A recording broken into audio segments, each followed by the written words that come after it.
Hola amigos, ¿qué tal? Stuart here from Spain Speaks, again joined by Brian, who's doing the driving, and we're in the middle of Spain at the moment. Brian, where are we exactly? We are heading towards DELE. We're in Ciudad Real. The royal city. The royal city, as some say. And we've just been to a place called Almagro, checking it out. We're down here for work this weekend, and we thought we'd have a chat about learning Spanish and the importance of it should you be coming to live in Spain. Brian, you came to Spain not speaking the language.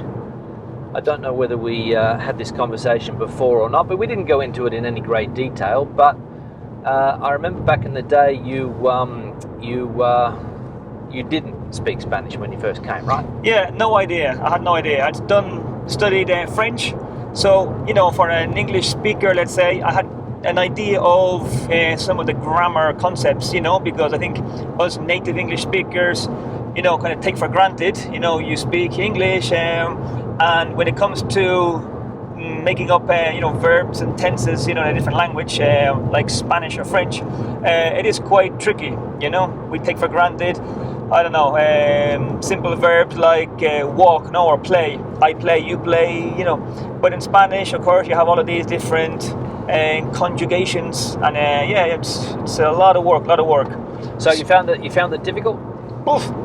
Yeah, I mean, not easy at all. But that's what we were talking about there kind of recently. You have to want to learn or need to learn, and nothing comes automatic. You can't say, okay, I've been here 20 years, so I speak Spanish. Yeah.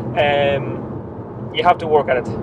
And we were speaking before about people that we know that have been here for a long time. We're not going to mention any names, but people that are 20 plus year veterans of Spain, and they haven't been able to dominate the language yet. Yeah, too right. That's what I'm saying. You can't. It doesn't just come automatically. You have to study. First thing is you have to study. You have to go to class. You can catch some phrases here and there, you can understand a lot, you can speak less. I remember even in my first few weeks, I was understanding what people were saying, but obviously I couldn't reply. You need a grammar base, and you need that obligation to study, to do homework, etc. I mean, I didn't take many classes myself. To be honest, if I could even probably count the classes I had, maybe, 30, 40 max, and they were like, say, hour sessions.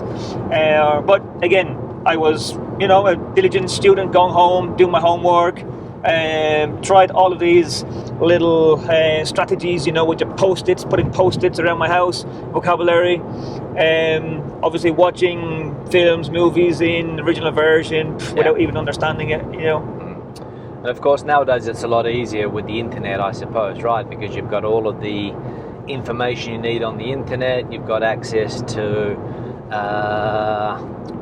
what can we say? Newspapers you can read fairly easily nowadays. You can, YouTube. There's hundreds and hundreds of lessons where you can learn online as well.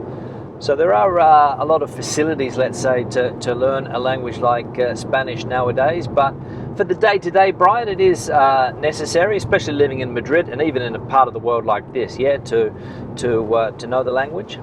Yeah, I mean, there are many, going back to the topic, English teachers maybe that, I mean, you can survive without it. I mean, I know people who have survived 25 years, without kind of speaking good Spanish, So when you say good Spanish, you mean to be able to have a conversation. So the people we're talking about here, they can't really have a long conversation, let's say? Yeah, they kind of basically just make constant grammatical mistakes, I mean, and people understand them, Spanish are polite, but there's just constant grammatical mistakes because they never studied the rules. Lack of vocabulary. Yes, although I think, the vocabulary thing, obviously, that's kind of different because you can pick up the words, you hear the word, you can kind of associate the meaning. Yeah. Obviously, it won't be a rich vocabulary. It won't be a kind of a formal, elegant, let's say, rich. But I think a lot of people can just kind of get by, but with constant flaws, and maybe to order a coffee, you can manage that. But for something deeper, for an interview, if you want to change professions, it's obviously impossible without the Spanish. Because a lot of people are teaching English, so they're in this English teaching bubble, right? So a lot of the people they're hanging around with are English speakers, of course. Most likely they have a partner who speaks English quite well. I know that's the case of a couple of people that it's a Spanish partner, of course, but their English is very, very good, and so they never have that effort. I think the language you speak at home is inevitably the way to go. I know English speakers, English teachers and their partners speak English. They speak it at home, and then that's detrimental for their Spanish. Yeah, well, again, but that's probably the opposite in our cases, because my partner speaks, or we speak Spanish together. You speak Spanish with your partner. Mm-hmm. And that's where the complication with the kids comes in. Difficult to get the bilingual kids, would you say? Oof, yeah. I mean, everybody gives you advice and they say, oh, it's easy. You just speak English to... Which we have done. Exactly, yeah. But I must admit, after 5 years of speaking English, to my 2 children, it gets kind of hard because, as I always say, I'm speaking, okay, so to my partner I speak Spanish and she replies to me in Spanish. Fine, Spanish. Then they speak to her in Spanish and she replies, okay. I speak to, for example, I speak to my son. My son is 13 years old. I speak to my son in English. He kind of replies to me, 9 times out of 10 in English, maybe 8 times out of 10 if I'm honest. And then I speak to my daughter, who's 11, in English, and then she replies in Spanish now. So you can imagine around the table, the conversations and the headache for me, because I kind of change, speak to my wife in Spanish, speak to children in English. I'm getting different replies. So I think sometimes without knowing, I just go into Spanish. Are you confident that they're going to grow up bilingual, Brian, or is it going to take a little bit more effort? Well, sending them back to Ireland, for example, for holidays and maybe to study. What's the plan? Yeah, the plan is to do as much as I can, because, as I'm saying, we can't take it for granted, or that they'll automatically be bilingual just because their father is an English speaker, and in this case, an English teacher. And I think also, looking at my 2 children and kind of comparing, their level, let's say, it is true that my daughter, just doesn't have that kind of chip, for languages. Yeah. So she, it doesn't come easy. Exactly. Yeah. She may be more creative and other things, but when it comes to language, it's just it's tough, and she tries, and she obviously when we go to Ireland, she manages, but again, it's tough for her. It's tough. Yeah, okay. So yeah, definitely, my son last year went into, we actually all went, and then we left him there on his own with my family, with my parents and brothers and sisters. Did a great time, and he came back 15 days later, pretty good, pretty fluent, even with a bit of an accent as well. It was great. 15 days. 15 days? Yep. Yeah, so he's got it there, and you just need to get it out. Exactly. Yeah. I feel the same with my son as well, that it's in there, but getting it out is the hard part. And of course, when they're in Spain, they don't have any urgency to speak the language. But of course, when they go back to Australia in my case, or Ireland in your case, and they hang around with their cousins and the grandma and the granddad and so forth, they're able to communicate. Mm-hmm. Maybe not as perfectly as we would like, but they're able to get things out. Yeah, I think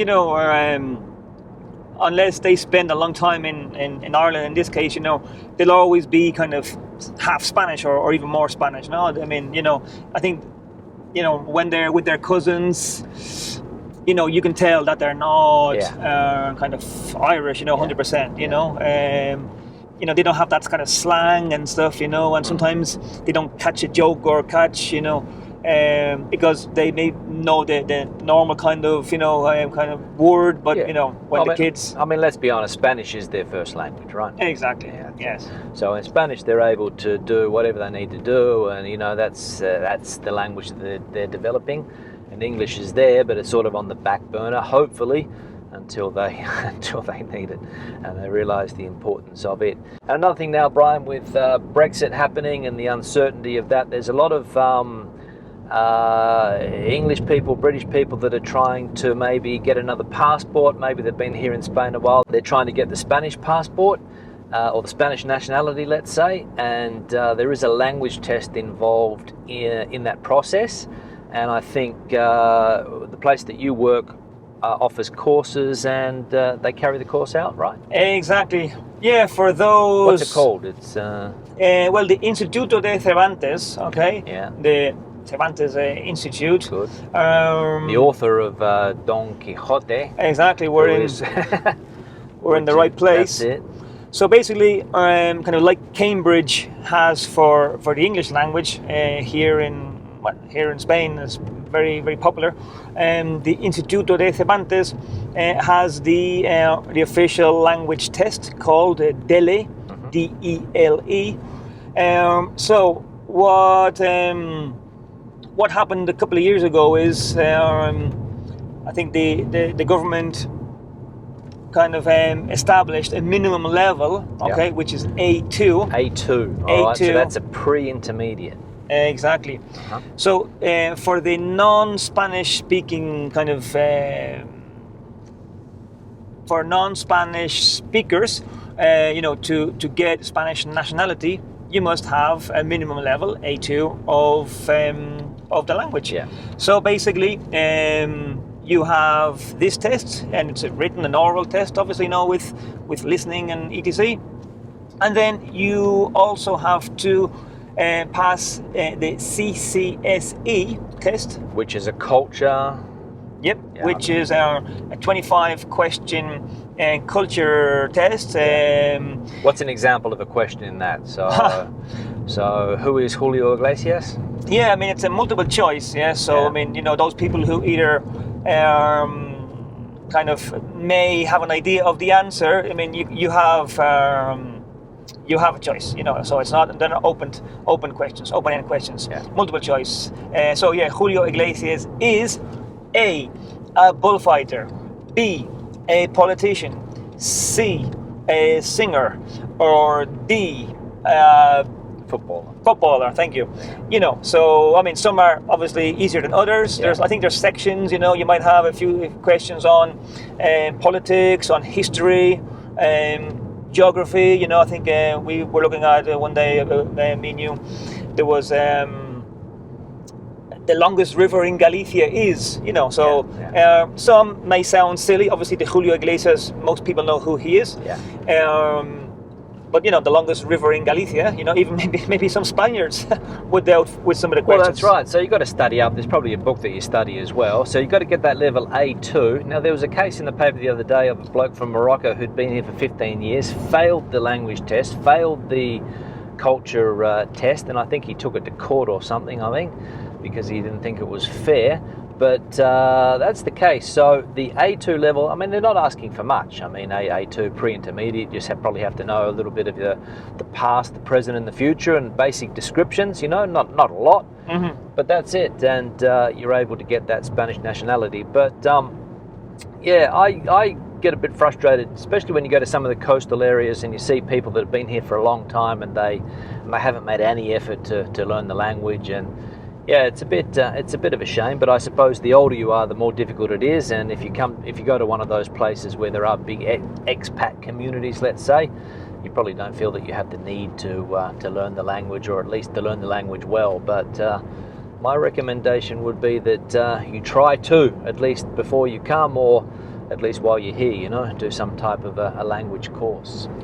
Yeah, I mean, you know, speaking the language, knowing the language, I mean, even for a retiree, yeah, I reckon that would be the difference, you know, kind of between, okay, just staying in that kind of English-speaking circle, no? Or getting out, knowing people, your neighbors, you know, culture. You know, it's quite ignorant, no? Just to kind of live in a country, not speak the language and not want to speak the language. I think it opens a lot of doors, and it just makes life easier. You know, you can live here, even in Madrid, and as we said, on the coast, without speaking or without knowing Spanish. But that's the difference, you know, finding this kind of happiness, no, or being comfortable in Spain. Integration, let's say. All right, good. Thanks, Brian. Questions or comments, leave them in the section below. Give the video a thumbs up if you liked it. We'll see you in the next one. Hasta luego.